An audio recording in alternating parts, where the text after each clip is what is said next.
March 21st was a very important date for me. It was the anniversary of when I arrived in Japan. So we spent a special day at one of the most famous sightseeing spots in Wakayama, which is Koyasan or Mount Koya. And Mount Koya is especially popular because it's the center of Shingon Buddhism. In fact, it's the start and end point of the Shikoku 88 temple pilgrimage. So it's a site visited by thousands, millions of people each year in Wakayama. I was accompanied on this trip by the wonderful Twana and Twanda from Jamaica, twins. I really had a very nice day with them as I showed them that a different side of Japanese culture, shrines and temples. We started the day's adventure at Okuno-in's cemetery, and this is the largest cemetery in Japan. So Koyasan is a big deal, and there are many different memorials by various big companies and just ancient tombstones that date back thousands of years, and it's just about, I think they said 2 kilometers long. It's very huge, a huge cemetery.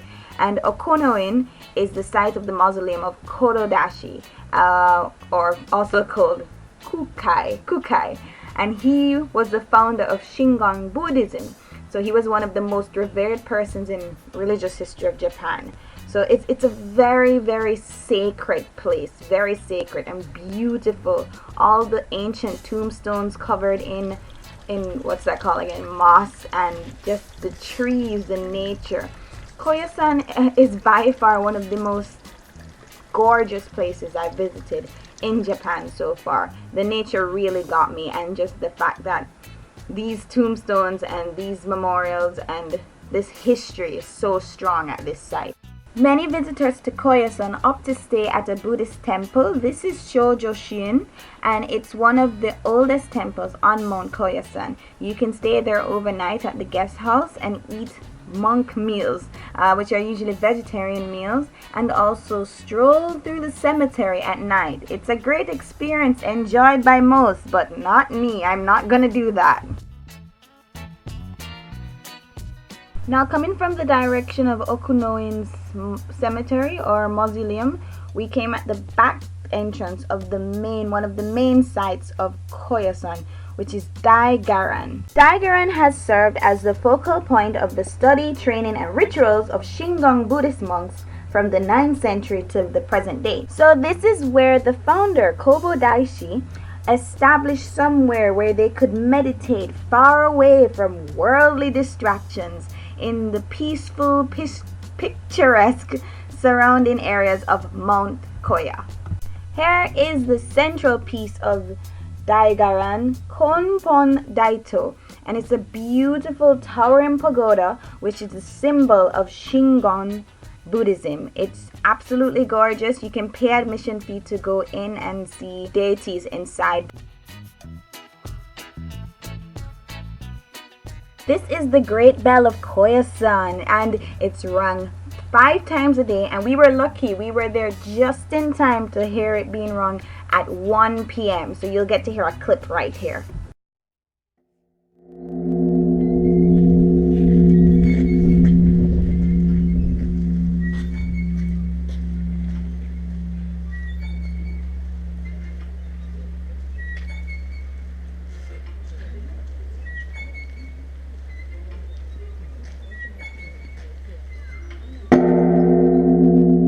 Beside Konpon Daito is Kondo, which is the main hall where they have rituals and ceremonies. It's really obvious why Kobo Daishi picked this spot for a place for meditation. The area surrounding Daigaran is very beautiful and serene and incredibly relaxing to walk around. The building to the left is Meido. This is now the Portrait Hall. It was originally the place where Kobo Daishi used to meditate, and it's one of the most religiously important buildings in Koyasan. So there's a portrait of Kobo Daishi in there, but it's not on display for the public. And this tree has very significant meaning. It's Sanko no Matsu, and according to legend, Kobo Daishi was about to leave China, and he threw a 3-pointed Vajra towards the east and prayed it would show him where to build his ideal temple for worship. And it stuck in that tree, and that's where he knew, I must build here at Koyasan, according to legend. This area is really beautiful all year round at different seasons, and I was so sad we just missed snow. Snow-topped buildings at Koyasan is gorgeous, but maybe next year, maybe next time. One of my favorite things about visiting temples here, Buddhist temples here, are the Niho statues, the guardian statues. You can find them at the entrance or the gates of every single Buddhist temple, and they're just so intricately designed, and they really do look scary. They scared Twanda, they scared her, or was it Twana? They scared one of the twins. They wouldn't go near them, but they're really gorgeous statues at the entrance of every single temple, Buddhist temple you'll see in Japan. So have a look at them. There's a beautiful lotus pond at the entrance of Daigaran, and it was constructed to pray for the delivery of those suffering from drought.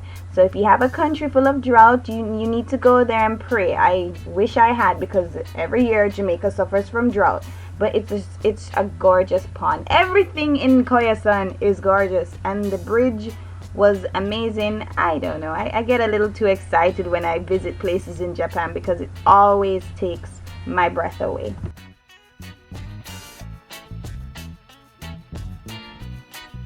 So that was basically it for our day at Koyasan. I have to go back and try and see it during all the seasons. I especially want to see it during the fall when the colors out here are gorgeous.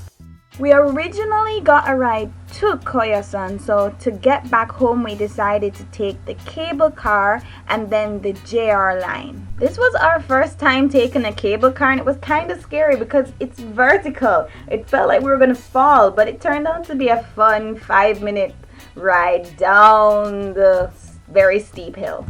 To get to Koyasan, you can take a train from the Namba Nankai station in Osaka and then to Hashimoto station, and from Hashimoto station to Koyasan station. The whole ride costs less than 2,000 yen, and it's a great experience, so please go and visit.